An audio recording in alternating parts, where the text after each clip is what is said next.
Alors d'une manière générale, les biostimulants, il est intéressant de les utiliser dans des stades juvéniles, de façon à renforcer la plante dès son développement initial, pour lui permettre de rentrer dans des situations difficiles pendant le cycle. Aujourd'hui, on a identifié des principes actifs qui nous permettent de cibler davantage, c'est-à-dire que historiquement, le biostimulant a été utilisé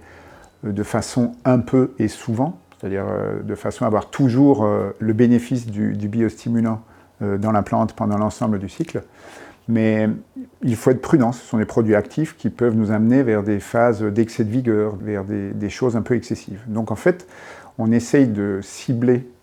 les applications en fonction des traitements effectués par culture, de les additionner à des traitements existants et sur des phases où on va obtenir le meilleur résultat. Donc concrètement, les biostimulants et plus particulièrement les algues marines sont utilisés dans une action d'enracinement début de cycle,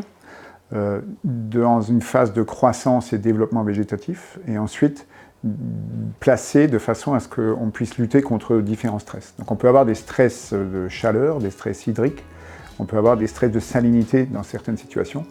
et dans ces cas précis, on vient les placer toujours préventivement par rapport à une situation donnée.